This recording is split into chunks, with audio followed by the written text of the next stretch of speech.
You want to tell the story of being discovered? Yeah. You know the story of Galatea, right? No?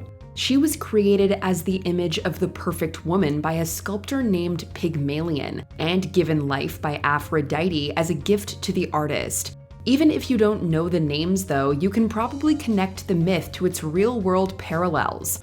Oh yeah, that's her. Mr. Vic, nice work. Thank you. Ouch!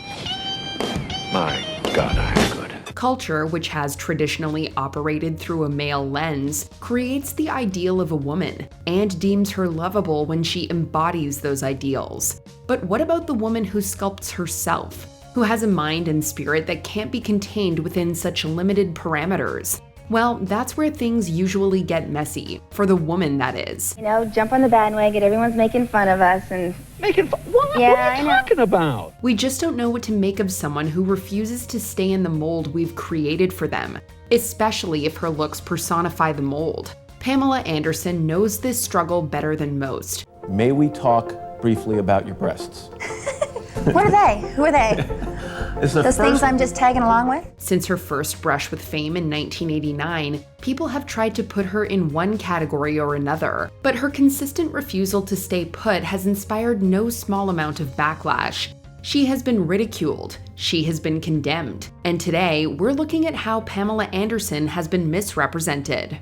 The cultural gaze does, of course, play some part in Anderson's success. In fact, when she was just a pretty local girl wearing a Labatt's beer t-shirt at a BC Lions football game, that gaze was magnetically pulled to her, and she found herself featured on the Jumbotron. I looked up and I was like, oh my God, that's me. That's the story. I didn't even recognize myself at first. But they ended up pulling me down to the 50-yard line at halftime, interviewing me, and they're like, what's your name, young lady? And I said, I'm Pamela Anderson. And they said, this is Pamela Anderson, the Blue Zone girl, because I had Blue Zone on my shirt. The brief exposure led to spokesmodel work with Labatt's, appearing on posters and billboards, and in a TV commercial for the brand. And that got someone else's attention. This woman says, it's Marilyn Grabowski from Playboy, and we want you to be on some cover. And I was like, Playboy? And she goes, yes, we've been looking all over the world for this October '89 cover, and we think it should be you. So in 1989, at just 22, Pamela Anderson made her way from Vancouver, Canada to Los Angeles, and the infamous Playboy Mansion. Already, this is a point that would raise eyebrows for some. The magazine's salacious content makes the women who appear on its pages easy targets for moral speculation, especially following a conservative cultural shift during the US's Reagan era. If this nation can send men to the moon, then we can certainly do some cleaning up here at home. To a puritanical mindset, a woman who poses nude either suffers from a deficient character or from an unspeakable tragedy that forces her to sell herself in desperation. It's wild. You come here from a small town. I was by myself, no family, no anything, really no business, background. And just now, just looking and seeing where all these people are making so much money. I'm not the one making the money. Believe me, I wish I was. Unfortunately, Pamela Anderson was not a stranger to tragedy, having endured sexual assault on more than one occasion. But the way she tells it, her decision to appear in Playboy was not a symptom of her trauma, but a reaction against it. When I got to that first Playboy photo shoot, I just said, why am I so freaking paralyzed by this shyness? I'm so sick of all this past that's created this insecurity in me. It's like a prison. I have to break out of it. Flipping the script on the victim narrative, Anderson found freedom in modeling, and for the first time in many years, felt agency over her body. I felt empowered by it. I felt like a woman. I felt like I had claimed my sensuality, my sexuality, that this was my body and I was in control. In the spirit of taking back her self-ownership, Anderson began to mold herself, quite literally. While the powers that be at Playboy were more than content with her physical attributes, Pamela herself marveled at the bodies of her fellow models. I remember being in a gym at Playboy at the mansion and looking around at these women going, God, look at the bodies on these women. I mean, this is just incredible. I remember I was with Kimberly Hefner and she was married to Hefner. She said, well, they all have had surgery. And I was like, really? Where do I sign up? Her decision to augment her bust size was not a revolutionary one. However, her open admission of it seemed to completely baffle people. They weren't that newsworthy, but I was just pretty naive. And I think at the time it was pretty nervy to say the truth. When someone asked me, I said, yeah. As unique as she was in her candor, the topic probably would have exhausted itself if she'd remained just a centerfold. The era's hypocritical disapproval of plastic surgery was not far removed from its opinions regarding nude modeling. Critical outsiders could have resolved her choices into what they considered a reprehensible but logical consistency. There it is. That's that happy, superior face, because we love Jesus more than anybody. Anderson wasn't content to remain down the rabbit hole, though. Between her appearances in Playboy and her charismatic personality, opportunity was starting to knock, and she already envisioned bigger things for herself. May 21st, 1991. I'm making a plan of action for my career now. I think I stood back too long. This is my time to shine, not as a sex symbol, but as an actress. After a few one-off appearances, Anderson scored a small recurring role as Lisa the Tool Time Girl on the sitcom Home Improvement, but it didn't give her very much to play with. So when she was offered the part of lifeguard CJ Parker on the series Baywatch, she dove right in. With her limited acting experience, Pamela Anderson would be the first to admit her performance wasn't destined to win any awards. Similarly, Baywatch wasn't a show anyone took very seriously. I don't really take it too personally. I really don't. I don't really attach myself to it because it's bizarre. Like, there's a lot of things that I really love to do, and I think there are a lot of things that I am very talented at, but it's not acting.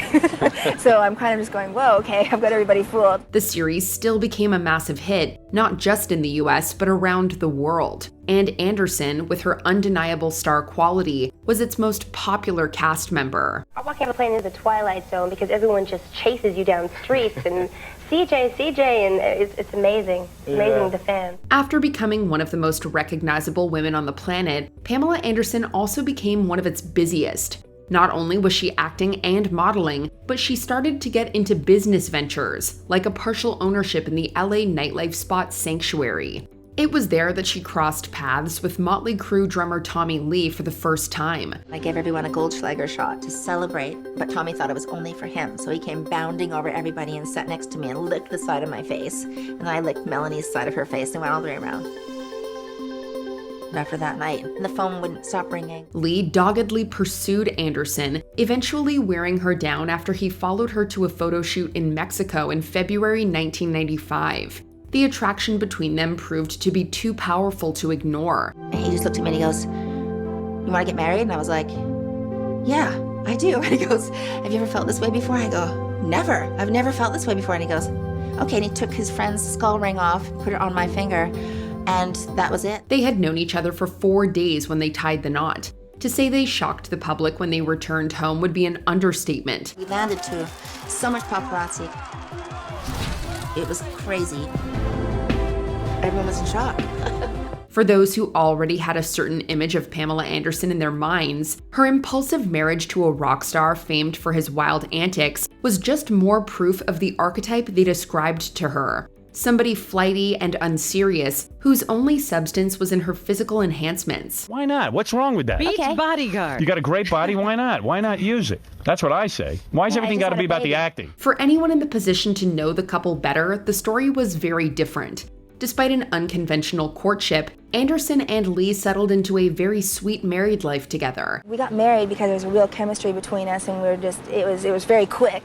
Yeah. But we fell in love. I mean, it was just wild. But as our relationship kind of evolved, he really supported me as a person. I really supported him as a person, which I've never found before. They began to plan for a family, capturing their domestic world in an endless series of home videos. We filmed everything back then. We always had these camcorders. And then you fill the tape, and then you put the tape away, and you label it, and then you get another tape, and you label it. But those were moments I'm glad we captured. When are you gonna get me pregos? No. Trying. Their happiness was shattered early in 1996 when they realized one of those tapes had been stolen during a home burglary the previous year. This one in particular was filmed during a romantic getaway at Lake Mead and featured Anderson and Lee in situations typical of newlyweds in love. Now, their private moments together were being sold as a sex tape available to anyone and everyone. We had no way to navigate it because there was no one else that was going through anything like this. So we didn't really have the playbook on how to, get it all back or make it go away. Though the violation left her reeling, Anderson resolved to fight back. She and Lee launched a historic lawsuit against Internet Entertainment Group, the company that distributed the footage online. My fight is not for me alone, but for all celebrities whose privacy has been invaded. I will continue to fight not only for myself and my children, but also for legislation that would make what they are doing to me a crime. It was a big case. It was a right to privacy case, so it was an important case to set a precedent. It should have been an open and shut matter. Distributing stolen property without consent, especially material of a sensitive nature, that seems criminal in any sense of the word. But of course, that's not the sane, sensible world we live in. The lawyers basically said, you're in Playboy, you have no right to privacy. And that was a little bit shocking, but incredibly, Anderson found herself on trial, as lawyers shredded apart her private life and reframed it in the context of her public persona. Meanwhile, the court of public opinion was reacting with vicious schadenfreude. No, they lose pictures of their honeymoon. What is No, we wrong don't with lose you it. guys? No, they were stolen. We have no friends. Right. Yeah. No friends. We have no friends anymore. Really? That's it. No, everyone has sold us out. Everyone who'd ever looked down on Anderson for her appearance or her career suddenly felt they had free rein to be as nasty as they wanted. Leading the charge were some of the most popular celebrity voices of the day, like Jay Leno, who referenced the situation so frequently on The Tonight Show that it seemed like he must be earning commission. Pamela Lee and Tommy Lee. Pamela Lee and Tommy. Pamela and Tommy Lee. Pamela and Tommy Lee. Pamela Lee. Pamela Lee. Tommy and Pamela Lee. Tommy and Pamela Lee. Pamela and Tommy Lee. Pamela and Tommy Lee. Maybe. Maybe one or two. Did you have a favorite? It's not funny. It's not funny. This is devastating to us. Anderson broke the rules, you see. She broke conservative rules of moral decency by being free with her body and open about her sexuality. And then she broke the rules again when she attempted to assert boundaries around the ownership of her image. You were the first celebrity to have a sex tape scandal. well, we didn't make a sex tape. We were always naked and we were always filming things, and this was not a tape made for anyone to see. So, and we never made any money off this tape. The culture at the time saw no distinction between pictures she'd taken consentingly and film footage she'd intended to be private. Instead, it reveled in her public humiliation, insisting that she was somehow less human and less deserving of privacy and compassion because of her career. That she would insist otherwise was treated as more outrageous than anything she'd ever put on the pages of Playboy. Suddenly, the means by which she had originally reclaimed her body became a weapon used to traumatize her all over again. I remember looking at them thinking, why do they hate me so much? Why do these grown men hate me so much? In the end, Anderson and Lee backed down. Not because they were in the wrong, but because the trial and surrounding media circus were so brutal. Anderson, who was pregnant with her second child at the time, had already had one miscarriage in the past and feared that the continued distress could induce another. We really just wanted to make sure our family was okay. The damage was done, it's out. And it was stressful for both of us, and we just wanted to move on with our lives. She walked away for the good of her family and her health, but the damage was done, and the fallout would continue for years to come. After that, just felt like that solidified kind of the cartoon image too. You become a caricature. I think that was the deterioration of kind of whatever image I had. As Anderson tried to put her professional life back together, things crumbled at home. Lee unraveled, becoming increasingly volatile and jealous. The added stress of a second baby helped send him over the edge. I said, if you gotta grow up, it's not about you anymore. And I'd never spoken that way to him before. I'd never ever. I didn't recognize him, he went black. Anderson had Lee arrested for domestic abuse, and though he tried to make amends during his ensuing 6 months in jail, they divorced in 1998. Despite still being deeply in love with him, Anderson refused to remain in a situation that could be dangerous to her or her children. Mommy and Daddy will eventually be able to be friends, I hope. But I want you to know that I would rather be alone than ever live with that abuse again. You will always be in a safe place. Anderson would go on to have other highly publicized relationships and marriages. For her haters, her romantic ups and downs would become one more thing to sneer about. Her many tribulations notwithstanding, though, she remained remarkably unjaded, always tuning out the noise of other people's opinions and following her own heart. I'd go to the Playboy mansion and I would see Smokey Robinson and I'd say, oh God, I got divorced again. He goes, baby, you're romantic, keep on trying. He goes, you are my hero, I love it, I love it. He goes, you just keep trying. Some people get bitter and you just keep going. Anderson will gamely admit this doesn't always work out ideally, but she also has a rare ability to recognize a negative situation and remove herself from it without internal shame. Many people who would consider themselves superior to the actress struggle with the kind of decisive clarity that requires. I used to always say, I don't need to be with you, I want to be with you. And if I want to leave, I can. And if I ever really kind of stated those facts, it made people more insecure. These qualities are part of an inherent optimism that Pamela Anderson carries at her core. However many times she gets knocked down, she always gets back up again. I mean, warming up here all by yourself away from those younger, stronger swimmers whose only goal in life is to beat you out of a spot. They don't intimidate. Good. Experience is the most important thing. Following the release of her stolen video, she found herself unable to progress her acting career as she had hoped. So instead, she used the spotlight to fuel her activism. It's getting colder out and people are, tending to maybe put on fur coats, but no, but that's nobody. You know, you don't see anybody wearing fur. You guys have done a terrific. So you don't have to make laws. If you convince people that something is not a smart thing to do, then they do it on their own. Just have to educate people. I don't think anyone would wear something that they knew so much cruelty went into. Anderson has been vocal about a number of issues, but her most passionate work is on behalf of environmental causes and animal rights. She has cleverly leveraged her public image to raise awareness and substantial amounts of money. For instance, she only allowed Comedy Central to roast her in exchange for a hefty donation to PETA. I'd like to thank you for giving me the opportunity to make fun of you tonight.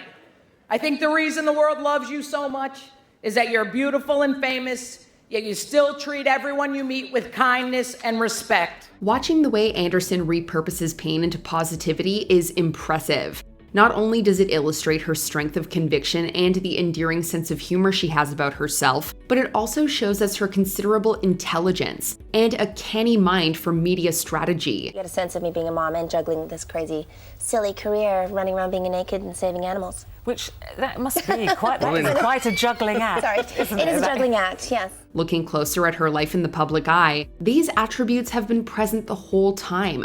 But people were so caught up in an image and a certainty that they understood what it meant that they completely overlooked the rest. Do you want to be judged by your looks or by who's inside the real Pamela?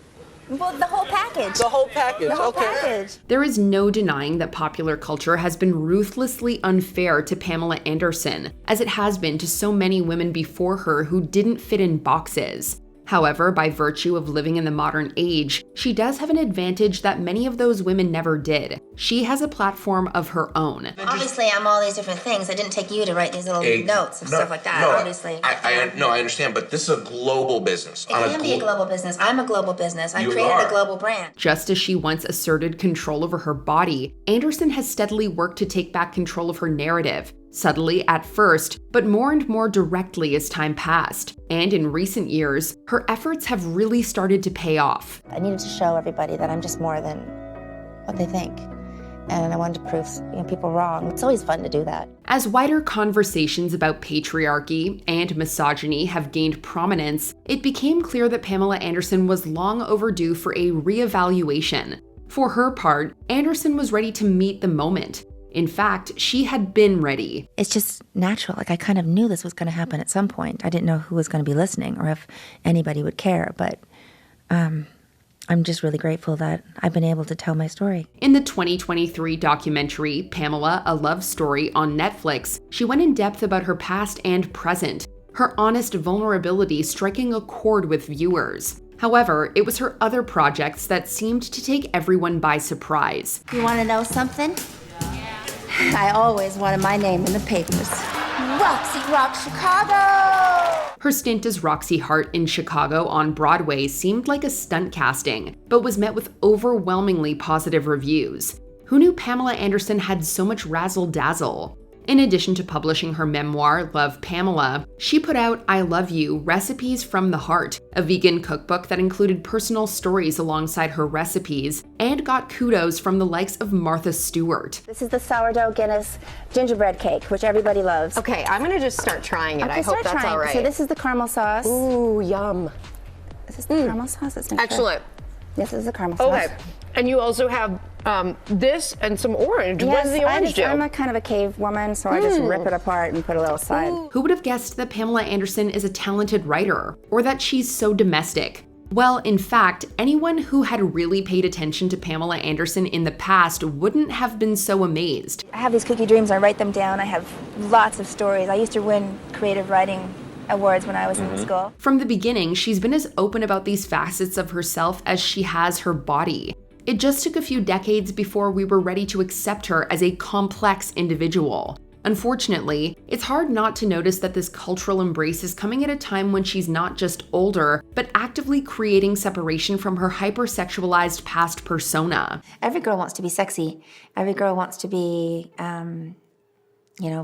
beautiful or pretty as they can be, but I've never thought of myself as beautiful. I've just always thought I was kind of cute, a little funny, and I think I've improved with age. I don't know. If those implications bother Anderson, she doesn't show it.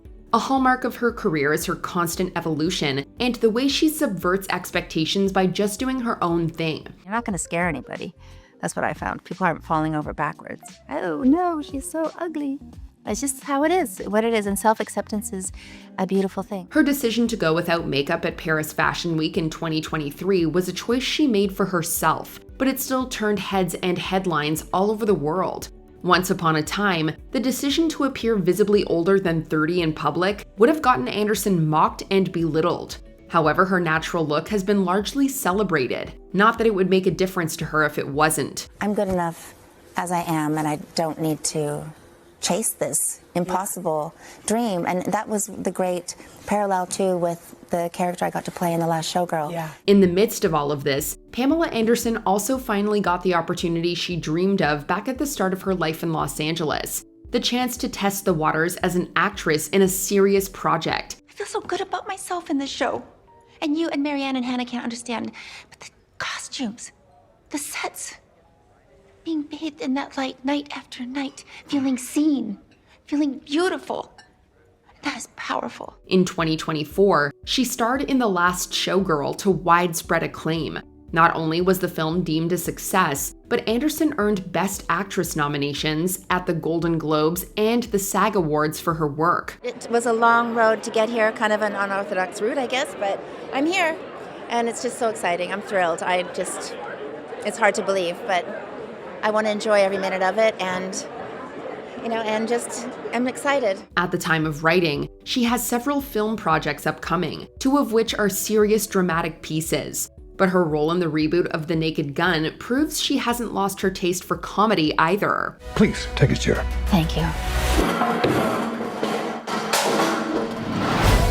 Before we continue, be sure to subscribe to our channel and ring the bell to get notified about our latest videos. You have the option to be notified for occasional videos or all of them. If you're on your phone, make sure you go into your settings and switch on notifications. For more than 30 years, people have been trying to boil Pamela Anderson down into something that is easily definable. It feels like so much of the negativity lobbed her way came because it was something that couldn't be done, or rather, that she wouldn't let anyone do. I gotta do this myself. I don't want any input. I don't want any words from anybody else. Words are really important to me and important to anybody. She was a bombshell brimming with ambition, a sharp wit without any guile, a savvy romantic, a sweet soul with a warrior's heart. With so many shades of nuance, it would be impossible to give Pamela Anderson any one label. But if we had to try, it would be resilient. As much pain as we can endure in our lives is kind of like the catalyst to all the great stuff, like poetry, music, art. I'm grateful for all the experiences I had, and I don't blame anybody for anything. I'm glad it happened. She spent years fearlessly forging her own path, without care or concern for what anyone else thinks about her winding route. It's had highs and lows, wrong turns, and dead ends, but it has been hers completely. And we can finally appreciate the beauty in that. And it's not about feeling beautiful, it's just feeling great. Beauty is the freedom to be you. The 90s were rough on a lot of talented women. Which other icon of the era deserves a revival? Share your opinions in the comments. Do you know any Shakespeare? To be or not to be, that is a question to the noble in minds who suffer slings and arrows of outrageous fortune. How it could go on. You have a photographic memory. I have a photographic memory sometimes, yeah.